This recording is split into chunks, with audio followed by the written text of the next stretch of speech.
हृदय की गहराइयों से वंदन करता हूँ। कितने लोग ऐसे हैं कि ये चाहते हैं कि हम बहुत सुखी रहें, और हाथ उठा के एक बार बता दो, काफी असर कर दिया आपने। शांति, तो सुख शांति के लिए हमें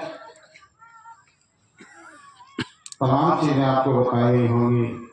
तथागत बुद्ध के जन्म से लेकर के उनके जीवन के कई संस्कार आपको बताए गए होंगे कि हम अपने जीवन में कैसे अज्ञानता को खत्म करें, जागृति को पैदा करें। और जागृति तभी पैदा हो सकती है जब हम सीलों का पालन करेंगे। जब हमारे सील मजबूत होंगे तो हम समाधि की ओर चलेंगे, और जब हमारी समाधि मजबूत होगी तो हम प्रज्ञा में जाएंगे, और जब प्रज्ञा में जाएंगे तो हमें बोधि प्राप्त होगी।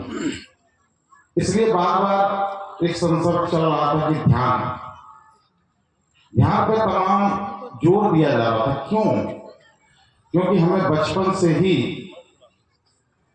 एक कंसेप्ट अलग तरीके का मुझे मेरे माता पिता के द्वारा, समाज के द्वारा, रिश्तेदारों के द्वारा ऐसा कंसेप्ट मिल गया है कि हम उस कंसेप्ट से अलग नहीं हो पा रहे, उन सिद्धांतों से अलग नहीं हो पा रहे।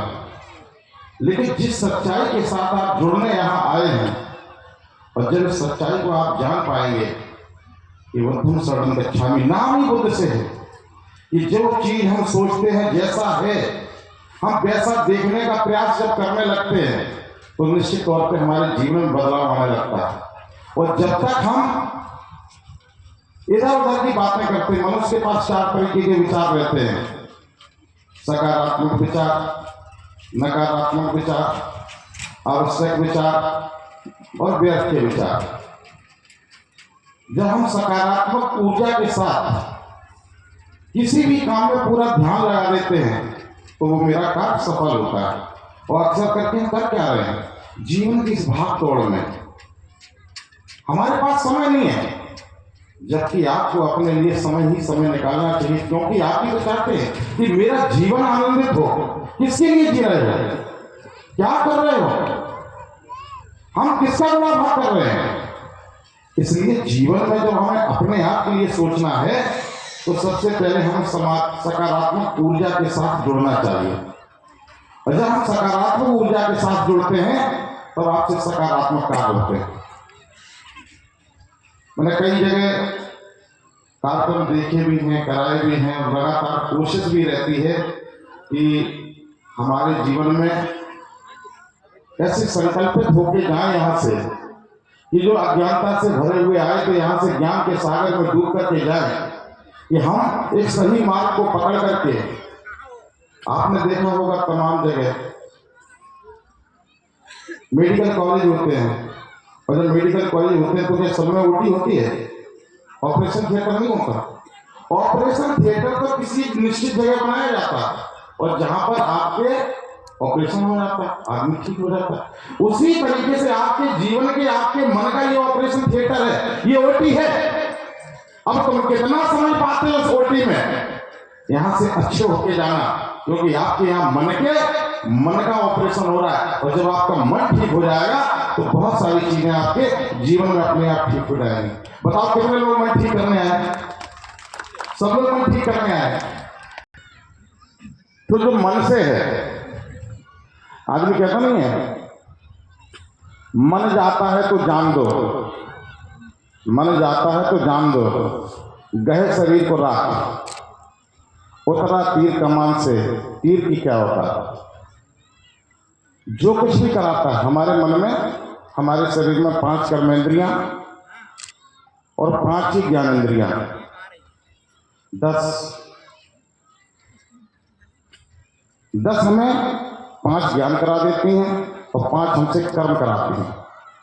लेकिन इन सबके ऊपर जो है और सब मन का खेल है, क्योंकि मन ही हमें विषयों से भगा देता है।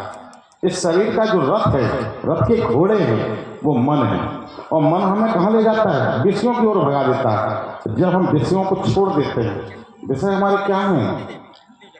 अहंकार, राग, द्वेष, ईर्ष्या, तृष्णा। और जितना मन में राग होता ना, आदमी कहता ना जितना गहरा द्वेष है, जितना गहरा राग है उतना गहरा द्वेष, और जितना गहरा द्वेष है उतना ही कलेश। जब तक आपके मन में राग और तृष्णा, जैसे जाना बेटा क्यों परेशान हो, ये तो संसार चलता रहता, हम लोग इकट्ठे थोड़ी नहीं आए। जितना गहरा राग है उतना गहरा द्वेष, और जितना गहरा द्वेष है उतना गहरा कलेश। ये बहुत अच्छी जगह है। क्या लेके जाएंगे, क्या आपको लेना है, क्या आपको यहाँ से सीख कर जाना है, क्या जीवन में उतारना है। बहुत सारे विद्यालय हैं, बहुत सारे विद्यालय, सारे आईएएस थोड़े ना हुए। बहुत सारे धम्म के केंद्र हैं, सारे लोग धम्मवान थोड़े ना होते। लेकिन जो लोग उस पर ध्यान लगाते, उसको रखते हैं, जानना चाहते, अपने जीवन को सफल बनाना चाहते हैं, ये भी लाभ उसी को मिलेगा। ये भी प्रारब्ध है आपके जीवन का कि जितने लोग यहाँ ये सुन रहे हैं और ये ज्ञान का लाभ जिनको मिल रहा है, ये ऐसे नहीं मिल रहा। ये भी आपका एक प्रारब्ध है कि आप इस ज्ञान के लाभ को, इस ज्ञान के सागर में डूब करके एक सही मार्ग आपको जो मिलने जा रहा है वो मिला है, और कल तक ये आपको मिलेगा। ये भी एक प्रारब्ध है। ये हर किसी के उसमें नहीं है कि चाहे कोई आदमी इसको ले लेगा। ये तो प्रारब्ध है, पहले से तय है कि किस ओर किसको जाना है। ये आप पर निर्भर करता है। बाधाएं तो सबको हैं। लोग कहते हैं ना कि मेरे मार्ग में बड़े बाधाएं हैं, बड़े पत्थर हैं। ये तय आपको करना है कि उसको पत्थर को पत्थर मानना है या पत्थर से सीढ़ी बना करके आपको ऊपर चढ़ जाना, ये आपको तय करना है। इसलिए आप लोग भी बहुत देर से बैठे हैं और हम भी ये चाहते हैं कि हमें भी अभी कहीं बाहर जाना है कानपुर, तो आपसे मैं रजा लेता हूँ और इस तपोभूमि को नमन करता हूँ, पूज्य भिक्षुगण को नमन करता हूँ। बारंबार बधाई के पात्र हमारे आयोजक मंडल, मैं उनको, और मैं देख रहा हूँ ये तमाम हमारे नौजवान धर्म सेवक के रूप में काम कर रहे हैं जिन्होंने इस कार्यक्रम में यह भव्यता पैदा की है। ऐसे सभी आयोजकों को, सभी अपने धर्म सेवकों को बहुत बहुत धन्यवाद ज्ञापित करते हुए, उनका अभिनंदन और वंदन करते हुए अपनी वाणी को विराम